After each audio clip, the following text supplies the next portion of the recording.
இன்னொரு முக்கியமான விஷயம், இதுவும் பெருமைக்குன்னு சொல்றேன்னு நினைக்காதீங்க. என் டாக்டர் ஒன்று சொல்லுவா, ஒரு எங்கள் அப்பாவோட ஒவ்வொரு துளி ரத்தத்துக்கும் வேர்வைக்கும் 1 கிராம் தங்கம் கொடுத்தது ராம்கோபால்.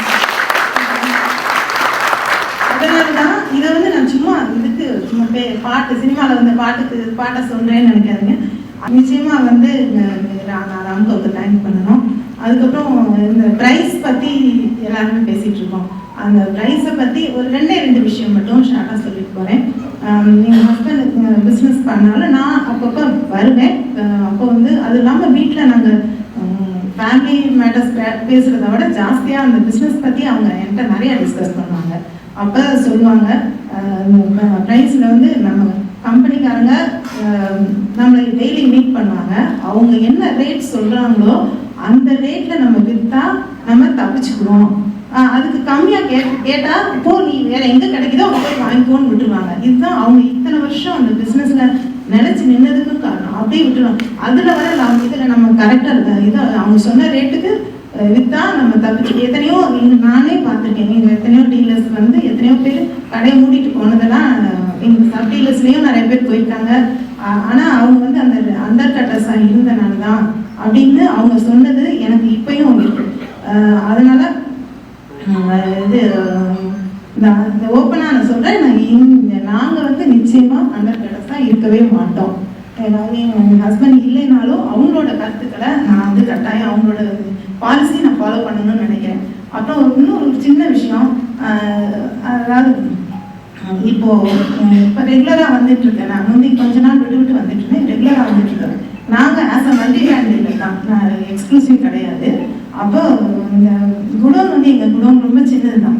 அதனால ஒரு லாஸ்ட் வீக் நடந்த விஷயம், ஒரு ராம்கோ வந்து திடீர்னு நாங்கள் ஒரு 20-30 அவ்வளோதான் கொஞ்சம் இறக்கி வைப்போம். மற்ற பிராண்ட்ஸும் ஒரு 10 அந்த மாதிரி கொஞ்சம் கொஞ்சம் இருக்கும். அந்த டைமில் நான் வந்து பார்த்தோன்னா ரொம்ப குடோன் குப்பையாக இருந்தது. ஸோ கொஞ்சம் க்ளீன் பண்ணணுன்றனால கொஞ்சம் கம்மியாக இறக்கி வச்சுருந்தோம் ராம்கோ. அது வந்து ஒருத்தர் திடீர்னு சடனாக ஒரு 20 பேக்ஸ் வேணும்னு கேட்டார், ஃபுல்லாக கொடுத்துட்டோம். அப்போ வேறு பிராண்ட் தான், பிராண்ட் பேர் சொல்லவில்லை, வேறு பிராண்ட் இருந்துச்சு. இப்போ ரீட்டெயிலாக வாங்குறது தான், 1 மூடை 2 மூடை வாங்குறது தான். அவர் வந்து கேட்டார், சிமெண்ட் கூட இருக்காருன்னு பார்த்துட்டு, என்னங்க ராம்கோ இல்லையா? இல்லை வேற இந்த பிராண்ட் இருக்குது, இன்னைக்கு இது வாங்கிக்கிங்க, நாளைக்கு சாயந்தரம் இது பண்ணி நாளைக்கு காலையில் இறக்கி வச்சுருவேன், நாளைக்கு வந்து நீங்கள் அது வாங்கிக்கலாம். இப்போ நீங்கள் உங்களுக்கு 5 பேக் வேணா 1 பேக் இன்னைக்கு வேண்டியது 1 பேக்கோ இல்லை 2 பேக்கோ மட்டும் வாங்கி யூஸ் பண்ணிட்டு போங்க அப்படின்னு. அவர் படிக்காதவர் தான். அவர் ஐயோ அம்மா கையெழுத்து கும்பிட்டுட்டாரு, வேற பிராண்டு வேணாம் எனக்கு ராம்கோ தான்.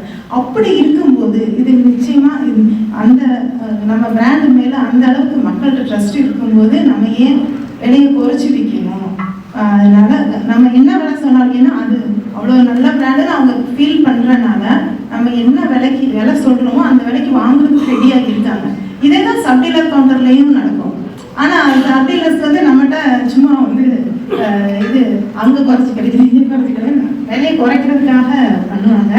ஆனால் நம்ம வந்து குறைக்காம விட்டா நம்ம ஏன் கோல்டெல்லாம் வந்து ஒரு ரேட்டு யாரோ ஃபிக்ஸ் பண்ணுறாங்க, ஃபுல்லாக இப்போ யூனிஃபார்மாக எல்லா கடையிலையும் ஒரே ரேட் இருக்குது, ஏன் நம்ம இதில் இருக்கக்கூடாது அப்படின்னு எனக்கு அது பெரிய கொஸ்டினாகவே இருக்குது. ஏன் அப்படி இல்லை?